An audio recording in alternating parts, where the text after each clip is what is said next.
প্রথম বর্ষে আমাদের সবাইকে হিউম্যান বোনস কিনতে হয়, এটা কি মৃত ব্যক্তির মর্যাদার সাথে সাংঘর্ষিক নয় কি? অবশ্যই সাংঘর্ষিক, অবশ্যই এটা আমাদের করা উচিত না।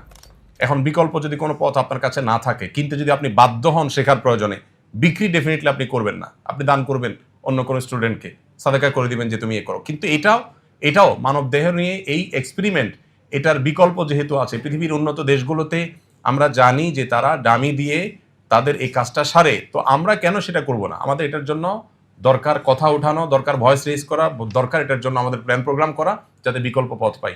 আল্লাহ তাআলা বলেছেন লাকাদ কাররামনা বানি আদম, হাদিসে আসছে নবী সাল্লাল্লাহু আলাইহি ওয়াসাল্লাম বলেছেন কাসরু আজমিল মাইয়িতি কাকাসরি হাইয়া, একজন মৃত মানুষের হাড্ডি ভাঙা আর জীবিত মানুষের হাড্ডি ভাঙা সমান।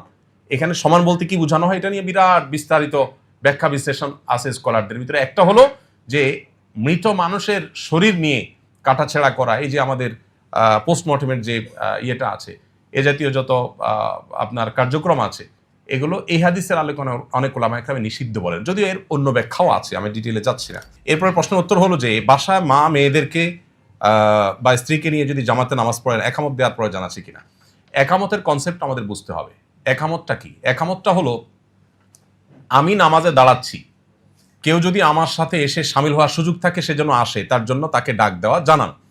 এই জন্য জামাতে আপনি বাসায় মা বোনদেরকে সাথে নিয়ে জামাতে নামাজ পড়লেও একামত দিবেন, তবে একামত আপনি দিবেন অথবা কোনো পুরুষ দিবেন। আর এমনকি একাও যদি আপনি কোনো ফরজ নামাজ পড়েন তাহলেও আপনি একামত দিবেন। কেন?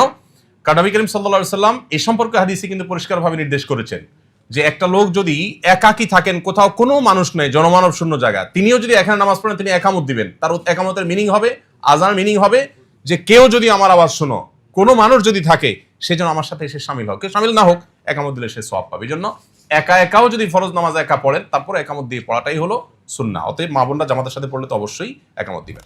মসজিদের প্রধান জামাতের পর আবার কেউ জামাত করতে চাইলে তার নিয়মাবলী সম্পর্কে বিস্তারিত জানতে চাই। মসজিদের প্রধান জামাত হয়ে গেলে আর জামাত করা যাবে কিনা, এটা আরেকটা প্রশ্ন। তো এক্ষেত্রেও হানাফি থটে ওলামায়ে কেরাম বলেন যে করা যাবে না, মাকরুহ বলেন ওরা। যুক্তি কি? যুক্তি হলো যে এভাবে যদি সেকেন্ড থার্ড অপশন রাখা হয়, তাহলে মূল জামাতের গুরুত্ব মানুষের কাছে কমে যাবে। এই যুক্তিতে ওনারা মাকরুহ বলেন। কিন্তু এর বিপরীতে আমরা অবশ্য নবী করিম সাল্লাল্লাহু আলাইহি সাল্লামের জীবনীতে একটা ঘটনা পাই। আপনারা অনেক হাদিস শুনেছেন যে নবী সাল্লাল্লাহু আলাইহি সাল্লাম জামাতে নামাজ পড়ার পর এক ব্যক্তি মসজিদে প্রবেশ করলেন একা, তার নামাজ এখনো পড়া হয়নি, কোন একটা ফরজ নামাজ। তখন নবীজি বললেন যে তোমাদের কে আছো যে এই লোকটার সাথে জামাতে পড়ে তাকে জামাতের সওয়াব পাইতে হেল্প করবা? তখন একজন হাত তুললেন, বললেন ঠিক আছে তাহলে তুমি পড়ো। তো এই হাদিস থেকে দ্বিতীয় জামাতে সাহাবীদের পড়ার বিষয়টা সাব্যস্ত হয়। এটাকেই হাম্বলি থট সহ অন্যান্য থটে ওলামায়ে কেরাম অনুমোদন করেন। এবং আমরা এমনকি হানাফি থটেও বারান্দায় বা এমন কোথাও যদি পড়া হয় মসজিদের, যে মূল জামাতে বাধাগ্রস্ত হবে না বা মূল জামাতের গুরুত্ব হারাবে না, সেক্ষেত্রে হানাফি থটে ওলামায়ে কেরাম নিষেধ করেন না। জামাতের গুরুত্ব অপরিসীম।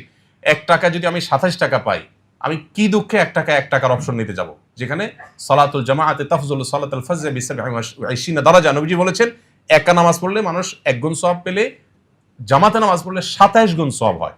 কিভাবে সম্ভব একজন মুসলমান জামাতে নামাজ পড়া ছাড়া একা নামাজ পড়তে পারেন? কিভাবে? কেউ নামাজ পড়ে ফেলছে, তার হাতে পায়ে ধরে হলেও ভাই আপনি নফলের নিয়ত আমার সাথে জামাতে দাঁড়ান, আমি আপনার সাথে পড়ি, 27 গুণ বেড়ে যাবে। তাহলে আমলনামাকে আমি কেন 1 গুণে রাখবো?